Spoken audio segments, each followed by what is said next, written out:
할렐루야. 할렐루야. 오늘 이렇게 청년부 주체 예배에 나오신 여러분들을 주님의 이름으로 환영하고 축복합니다.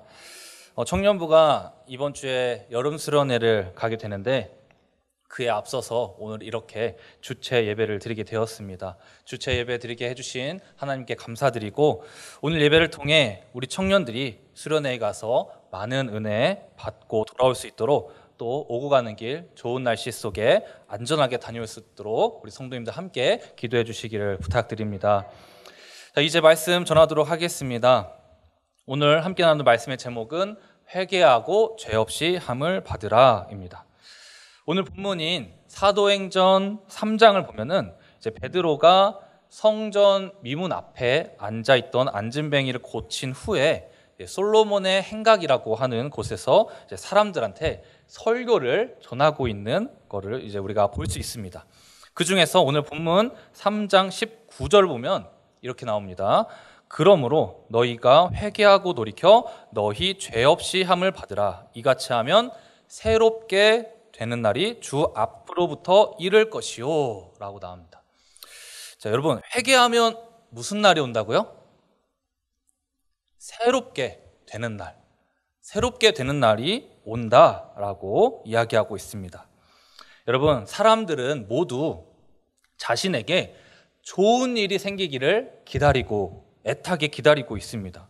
여러분, 좋은 일이란 뭘까요? 좋은 일이란 나 자신을 기쁘게 만들고 나를 얽매고 있었던 것으로부터 이제 해방시켜 줄 수 있는 무언가를 우리가 기다리고 있다는 거죠. 좋은 무언가. 그동안에 안 좋았던 수많은 일들을 다 잊어버릴 만큼 좋은 일이 생기기를 우리 인간들은, 사람들은 기다리고 있습니다. 다 기다리고 있습니다. 그러면은 사람들이 기대하고 있는 좋은 일은 무엇일까요? 예를 들면 매일 사무실에 앉아서 컴퓨터 화면만 보고 이제 키보드를 두드리던 사람은 오랜만에 휴가를 맞아서 이제 탁 트인 해변에 가서 이제 에메랄드빛 바다를 보는 것이 좋은 일일 것입니다. 그 바다를 보는 순간만큼은 업무적인 스트레스에서 이제 해방되는 것이죠. 또는 요즘 따라 이제 통장 잔고가 바닥을 치고 있어서 걱정이 이만저만이 아닌데 갑자기 어느 날 내가 투자했던 주식들이 갑자기 상한가를 치게 된다면 그것은 그 사람에게 엄청나게 좋은 일일 것입니다. 그날만큼은 돈 걱정에서 해방되어서 내가 이 번 돈을 어디다가 쓸까? 이런 행복한 상상을 하게 되겠죠. 하지만 여러분, 사람들이 궁극적으로 기다리고 있는 좋은 일은 이런 것이 아닙니다. 이러한 것들도 결국에는 잠시뿐인 행복인 것입니다. 휴가가 끝나면 다시 스트레스 받는 사무실로 돌아와야 되고 주식으로 아무리 돈을 벌어도 욕심은 또 다른 욕심을 낳게 되는 것이죠. 그 욕심 때문에 또다시 돈 문제를 걱정하게 될 것입니다. 따라서 사람들이 궁극적으로 기다리고 있는 것은 나를 영원히 행복하게 만들어줄 무언가를 기다리고 있는 것입니다. 잠깐 있다 끝날 달콤한 휴가나 잠깐 있다 사라질 불어난 돈 말고 영원한 행복을 가져다줄 좋은 일을 소망하고 있는 것입니다. 그런데 문제는 뭐냐면 사람들은 자신들이 기다리고 있는 그 좋은 일이 도대체 무슨 일인지 깨닫지 못하고 있다는 것입니다. 뭔지도 모르고 그냥 막연하게 오늘 나한테 좋은 일이 좀 생겼으면 좋겠다라고 생각하고 있는 것입니다. 직장인들 같은 경우에는 오늘은 그냥 편하게 재택근무하라고 했으면 좋겠다. 아니면은 내 월급을 좀 올려줬으면 좋겠다. 사업이 대박 났으면 좋겠다라고 하는 것이고, 학생들 같은 경우에는 오늘은 조금 교수님이 휴강한다고 했으면 좋겠다. 누가 나한테 용돈이나 좀 줬으면 좋겠다. 빨리 방학했으면 좋겠다라는 생각을 하겠죠. 내 상식선 안에서의 좋은 일들을 생각하는 것입니다. 내가 생각할 수 있는 선 안에서의 좋은 일을 떠올리는 것이죠. 내 생각의 한계로는 겨우 휴식하는 것이나 돈을 버는 것이 좋은 일의 전부가 되는 것입니다. 궁극적으로 자신들이 무엇을 기다리고 있는지 깨닫지 못하고 있는 것이죠. 나를 영원히 행복하게 만들어줄 수 있는 무언가를 기다리고 있으면서도 스스로 그걸 인식하지 못하고 그저 잠깐 오는 세상적인 행복으로 만족하는 것입니다. 그래, 뭐 이 정도면 됐지. 이 정도면 됐지. 여름 뭐 휴가 한번 갔다 오면 좋지. 돈 조금 더 벌면 좋지 하면서 위안 삼고 마는 것입니다. 여러분, 유대인들에게는 민족적으로 염원하던 좋은 일이 있었습니다. 그게 뭔지 다들 아시죠? 바로 메시아가 오시는 일이었습니다. 그것이 유대인들이 민족적으로 염원하던 좋은 일이었습니다. 유대인들은 자신들을 구원해 줄 메시아를 기다렸습니다. 메시아가 오셔서 자기들을 로마로부터 해방시켜 주어서 행복하게 살게 되기를 기대했던 것입니다. 그런데 그들은 어떻게 했습니까? 그들은 자기들의 손으로 메시아로 이 땅에 오신 예수님을 십자가에 매달아 죽였습니다. 오늘 본문에서 베드로는 솔로몬의 행각에 모인 그 사람들에게 말합니다. 너희는 너희가 그토록 기다리던 메시아를 너희 손으로 죽였다. 너희가 기다리던 그 메시아는 바로 예수였다. 나사렛 예수였다. 그런데 그 나사렛 예수를 너희가 죽인 것이다. 이러면서 그들이 어떻게 하다가 메시아 대신 예수님을 죽이게 된 것인지 설명을 해줍니다. 17절을 보면은, 오늘 본문 17절을 보면 베드로가 이렇게 이야기해 줍니다. 형제들아, 너희가 알지 못하여서 그리하였으며 너희 관리들도 그리한 줄 아노라. 즉 너희는 너희 입으로 늘 메시아를 기다린다고 했었지만 사실 너희는 메시아가 어떤 분인지 제대로 알지 못했던 것이다 라고 하고 있는 것입니다. 마치 많은 사람들이 나에게 좋은 일이 생기길 기대하면서도 진짜 좋은 일, 즉 영원한 좋은 일이 무엇인지 깨닫지 못하고 있는 것과 같은 것입니다. 그저 세상적인 좋은 일에만 관심을 가지는 것이죠. 예수님 당시 유대인들은 진짜 메시아가 어떤 분인지 알지 못하고 그저 세상적인 메시아, 어떤 메시아죠? 그들이 원하던 메시아는 강력한 정복 군주로서의 메시아에만 관심을 가졌던 것입니다. 로마를 물리쳐줄 힘 있는 강력한 정복 군주로서의 메시아를 기다리고 있었던 것이죠. 이에 대해 베드로는 자신들을 죄로부터 구원해줄 진짜 메시아를 알아보지 못하고 결국 자신들의 손으로 예수를 죽인 이 무지한 자들에게 깨달음을 주고 있는 것입니다. 여러분, 앞에서 말했다시피 이 세상을 살아가는 모든 사람들은 좋은 일을 기다립니다. 하지만 문제는 그들이 궁극적으로 원하는 좋은 일이 예수 그리스도의 복음이라는 사실을 깨닫지 못하고 있다는 것입니다. 이 문제는 비단 믿지 않는 자들만의 이야기는 아닙니다. 우리 믿는 자들에게도 똑같이 적용되는 말씀입니다. 우리가 예수 그리스도를 믿으면서도 예수님 이외의 좋은 일들을 갈구하고 찾고 있지 않습니까? 예수님 한 분만으로 만족하지 못하고 또 다른 좋은 일들로 내 삶을 채우려고 하고 있는 것입니다. 왜 우리는 그러는 걸까요? 왜냐하면 예수님 한 분만으로 내가 온전히 채워진다는 사실을 깨닫지 못하고 있기 때문입니다. 예수님 한 분만으로 충분하다는 사실에 우리가 무지하기 때문입니다. 무지한 것 자체는 죄가 아니지만 죄는 무지함에서 비롯될 수 있다는 사실을 우리가 알아야 합니다. 유대인들은 예수님을 메시아로 알아보지 못한 그 무지함 때문에 예수님을 십자가에 못 박는 죄를 저질렀습니다. 우리는 어떻습니까? 우리 역시 내 삶이 예수님 한 분만으로 충분하다는 사실을 깨닫지 못하는 그 무지함 때문에 예수님 말고 다른 것들을 내 삶의 주인으로 삼으려고 하는 죄들을 범하게 되는 것입니다.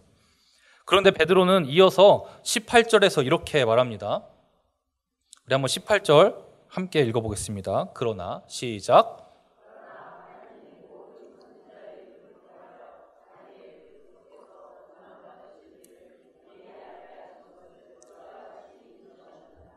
아멘.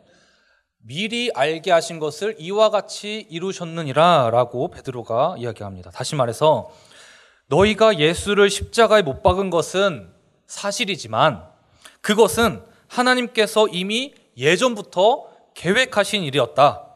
그리스도의 고난은 어느 날 갑자기 이루어진 것이 아니라 인간을 구원하기 위한 하나님의 계획 가운데 포함되어 있었던 것이다 라고 설명을 해주고 있는 것입니다.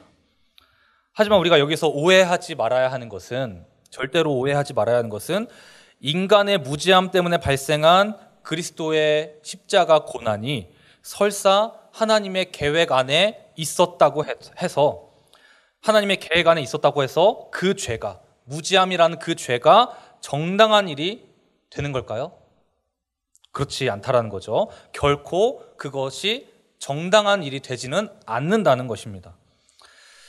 마가복음 12장을 보면은 예수님의 포도원 농부 비유가 나옵니다. 마가복음 12장 1절 보면 예수께서 비유로 그들에게 말씀하시되 한 사람이 포도원을 만들어 산 울타리로 두르고 즙 짜는 틀을 만들고 망대를 지어서 농부들에게 새로 주고 타국에 갔다라고 비유를 시작하십니다. 어떤 사람이 포도원을 지었어요. 포도원을 짓고서 그 포도원을 농부들에게 새를 주고 맡긴 겁니다. 즉 여기서 농부들은 이제 소장농이 되는 것이죠.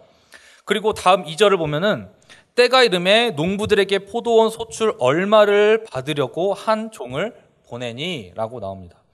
이제 추수 때가 됐으니 소장농들이 그동안 농사 지었던 거를 이제 걷어들였을 거 아닙니까? 그러니 이제 포도원 주인은 자신의 포도원을 빌려주고 이제 농사를 짓게 해줬으니까 그에 따른 일부 세를 걷기 위해서 자신의 종을 보냈던 것이죠. 포도원의 주인으로서 가지고 있는 정당한 권리를 행사한 것입니다. 그런데 이 농부들은 어떻게 했을까요? 3절 말씀을 보면은 그들이 종을 잡아 심히 때리고 거저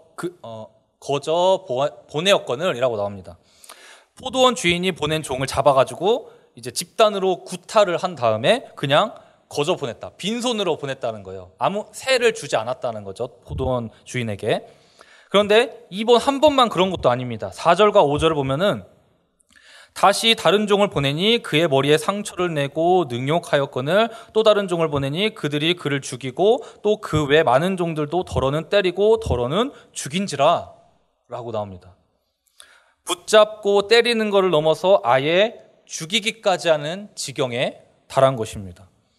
아마 포도원 주인과 이 농부들은 처음부터 땅을 빌려준 대가로 소출의 얼마를 줘야 한다라는 계약을 했을 것입니다. 계약을 맺었을 것입니다.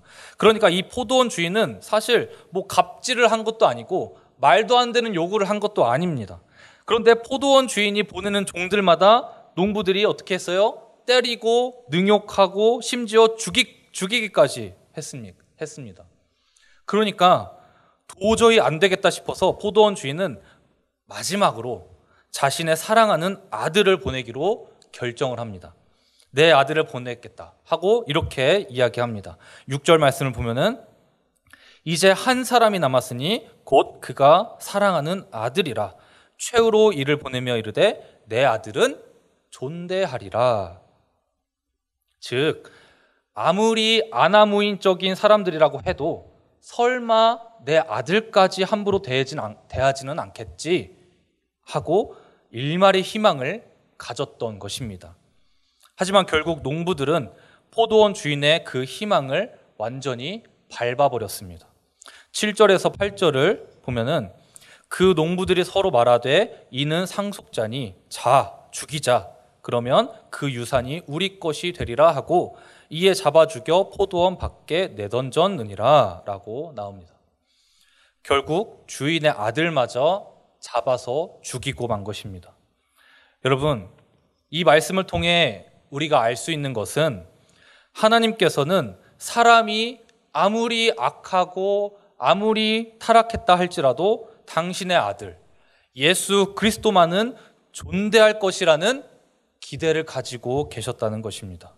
하지만 우리 인간은 그 하나님의 기대를 완전히 저버리고 결국 예수님을 십자가에 매달아 죽였다라는 것이죠. 따라서 여러분, 그리스도의 고난이, 이 이야기를 하고 싶었던 겁니다, 여러분. 따라서 그리스도의 고난이 하나님의 계획 안에 있었다고 해서 그 죄가 정당한 일이 되는 것은 절대로 아니라는 것입니다.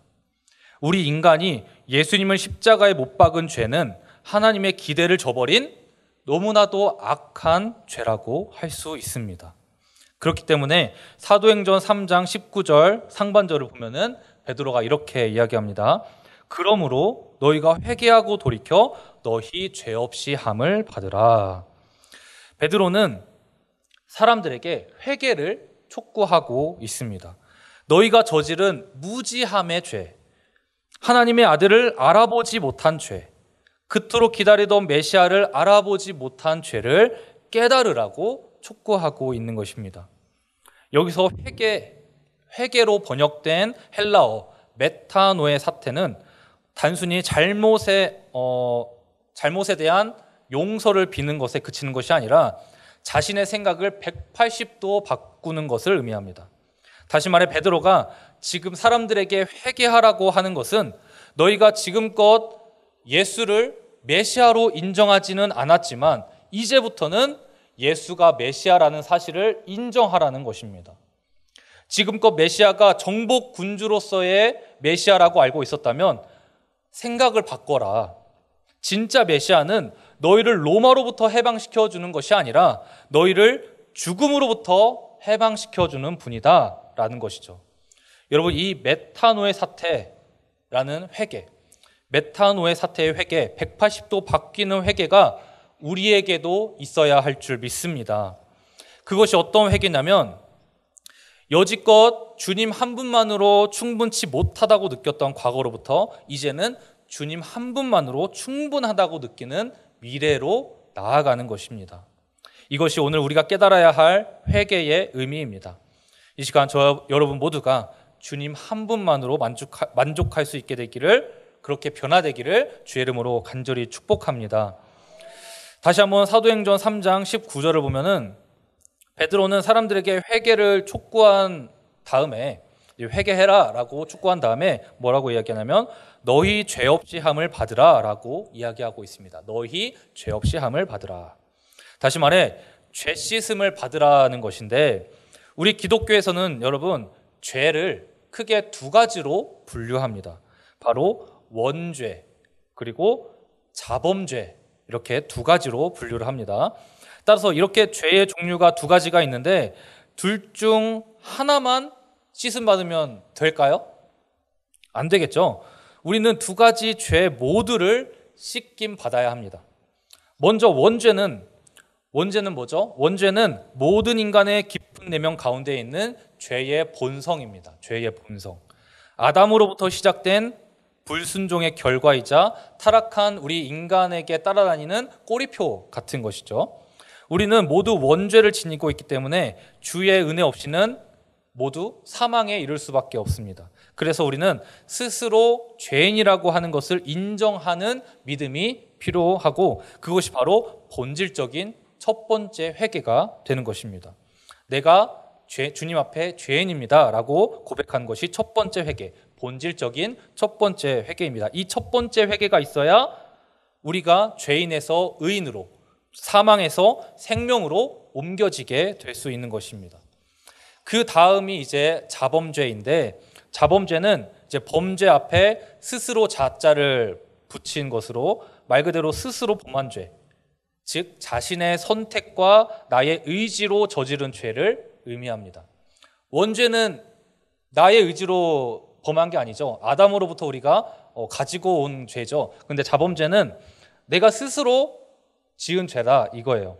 이는 단순히 죄의 유혹에 넘어간 것을 넘어서 하나님의 뜻을 알면서도 고의적으로 하나님의 뜻을 외면하고 하나님의 말씀을 무시하고 내 욕망과 내 유익을 따라서 행한 교만함이라고 할 수 있습니다. 여러분, 우리는 분명히 하나님의 형상대로 지음받았고 자유의지를 가진 존재로 살아가지만 그 자유를 하나님을 섬기고 이웃을 사랑하는 데 사용하지 않고 오히려 죄를 짓는 데에 더 많이 사용하고 있다는 사실을 우리는 부인할 수 없습니다. 우리는 때로 이 원죄와 자범죄, 이 두 가지의 죄를 놓고 볼 때 원죄가 훨씬 무거운 죄이고 자범죄는 그에 비해서 상대적으로 가벼운 죄라고 생각할 때가 있습니다. 하지만 자범죄 역시 본질적으로 굉장히 우리에게 무거운 죄라는 것을 우리는 깨달아야 합니다. 예를 들어서 우리가 원죄에 대해서 회개할 때는 어떻게 기도하죠? 주님, 저는 죽을 수밖에 없는 죄인입니다 하면서 막 눈물을 흘리면서 통회하면서 기도하죠. 그런데 자범죄에 대해서 회개할 때는 어떻습니까? 물론 우리가 회개 기도할 때 진심으로 회개의 기도를 드리기는 하겠지만 원죄를 고백할 때와는 상대적으로 조금 가벼운 마음을 가지고 고백한다는 것입니다. 이걸 조금 마음에 와닿게 단어적으로 표현을 하자면은 원죄를 고백할 때는 아까도 이야기했지만 통회하면서 회개하는데 자범죄를 고백할 때는 후회하는 정도에 그치는 경우가 많다는 것이죠. 원죄는 통회하면서, 자범죄는 후회하면서 조금 그 뉘앙스가 조금 다르죠. 여러분, 하나님이 주신 자유를 하나님의 뜻을 어기는 데에다가 사용하는 것은 절대로 가벼운 죄가 아닙니다. 따라서 우리는 자범죄에 대해 회개할 때도 똑같이 통회하는 마음으로 회개해야 할 줄 믿습니다. 자범죄는 하나님의 은혜를 당연하게 여기는 교만한 마음에서 비롯된 것입니다. 그렇기 때문에 우리는 자범죄를 회개할 때도 교만함을 내려놓고 주님 앞에 엎드려 통회하는 마음으로 회개해야 할 줄 믿습니다. 이것이 우리가 해야 하는 두 번째 회개인 것입니다. 원죄에 대한 첫 번째 회개가 우리의 신앙에 있어서 굉장히 근본적으로 중요한 것이라면 두 번째 회개는 실천적인 측면에 있어서 중요한 것이라고 말할 수 있습니다. 하나님 앞에서 구체적으로 내가 어떤 선택을 했고 어떤 말과 행동을 했고 어떤 마음가짐으로 살았는지를 되돌아보면서 삶 가운데 전인격적인 변화를 이루어 나가는 것입니다. 그러므로 이 시간 저와 여러분 모두가 진정한 회개를 통해 우리의 내면 깊은 곳에서부터의 근본적인 변화, 즉 거듭남과 더불어 실천적이고 전인격적인 변화, 즉 성화에 이르게까지 우리가 회개함으로 나아갈 수 있게 되기를 간절히 축원합니다. 마지막으로 다시 한번 사도행전 3장 19절 상반절 말씀을 함께 읽어보겠습니다. 그러므로 시작.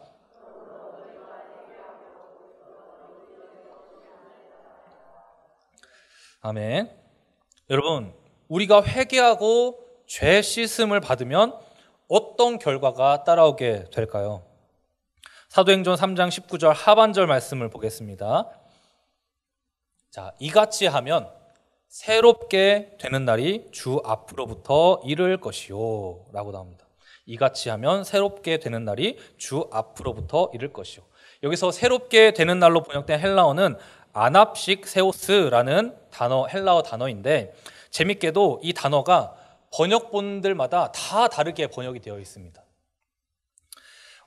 우리가 지금 읽고 있는 개역개정 성경에는 새롭게 되는 날로 번역되어 있는데 새 번역 성경에서는 편히 쉬게 될 날이라고 되어 있고 개역 한글에서는 유쾌하게 되는 날, 그리고 공동 번역에서는 위로의 날이라고 되어 있고 영어 성경에서는 times of refreshing, 즉 재충전하는 날이라고 번역되어 있습니다.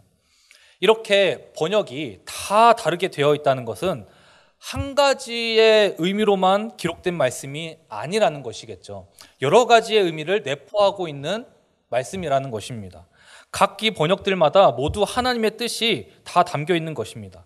먼저 개역개정에서 새롭게 되는 날이라고 번역한 것은 우리가 회개를 통한 죄 사함을 받아서 영적으로 거듭나야 된다라는 것을 의미하는 것이죠. 이제부터 우리의 삶을 나 중심이 아니라 하나님 중심으로 바꿔서 살아야 된다는 것입니다. 두 번째로 새 번역 성경에서 편히 쉬게 될 날이라고 번역된 의미는 우리가 죄로 인한 무거운 짐을 주님 앞에 다 내려놓고 이제는 하나님 품 안에서 안식을 얻고 평안을 누리게 된다는 것입니다. 예수님께서 수고하고 무거운 짐진 자들아 다 내게로 오라 내가 너희를 쉬게 하리라 라고 하신 말씀과 일맥상통하는 의미인 것입니다. 세 번째로 개역 한글 성경에서 유쾌하게 되는 날이라고 번역된 것은 우리가 이제 죄악의 슬픔으로부터 해방되어서 기쁨과 자유를 누리게 된다는 의미를 담고 있는 것이죠. 네 번째로 공동 번역 성경에서 위로의 날이라고 번역한 것은 회개하는 자에게는 하나님께서 자비와 긍휼을 베풀어 주셔서 그의 상처받은 마음까지 어루만져 주시고 위로해 주신다는 것을 말해주고 있는 것입니다. 마지막으로 영어 성경에서 Times of Refreshing이라고 번역한 것은 마치 땅만 보며 길을 걷던 사람이 잠시 하늘을 보고 숨을 고르는, 그동안 신앙생활에 있어서 번아웃이 온 사람들이 있잖아요. 너무 신앙생활하기 힘들다, 지친다, 나 너무 다 내려놓고 싶다, 이렇게 생각하는 사람들이 다시 하나님의 은혜로 재충전되는 시간을 의미하는 것입니다. 여러분, 이처럼 새롭게 되는 날, 편히 쉬게 될 날, 유쾌하게 되는 날, 위로의 날, Times of Refreshing, 이 표현들은 모두 내가 이제 나의 날을 살아가는 것이 아니라 완전히 변화되어서 하나님의 날을 살아가게 된다는 것을 의미합니다. 하나님의 날들 속에서 우리가 하루하루를 살아가다 보면은 매일이 새롭고, 매일이 평안하고, 매일이 유쾌하고, 매일이 위로가 되고, 매일이 은혜가 넘치게 되는 것입니다. 그렇게 해서 우리가 하나님의 날들을 살아가다 보면 하나님이 예정하신 날에 예수 그리스도께서 다시 이 땅에 오실 것이고, 그때에 우리는 하나님 나라에 들어가게 될 줄 믿습니다. 그때까지 우리 모두가 오직 예수 그리스도만이 나에게 좋은 일 중에 좋은 일, 뭐죠? 굿 뉴스 중에 굿 뉴스, 뭐죠? 복음 중에 복음이라는 것을 깨닫게 되는 줄 믿습니다. 예수님 한 분만으로 만족하며 살아갈 수 있는 우리 모든 경인교회 성도님들 다 되실 수 있기를 간절히 바랍니다. 또한 깨닫지 못했던 무지함에서 비롯된 죄를 우리가 주님 앞에 회개하고 앞으로는 매일매일을 나의 날이 아니라 하나님의 날로 살아가는 우리 모든 성도님들 다 되실 수 있기를 간절히 소망합니다. 기도하겠습니다.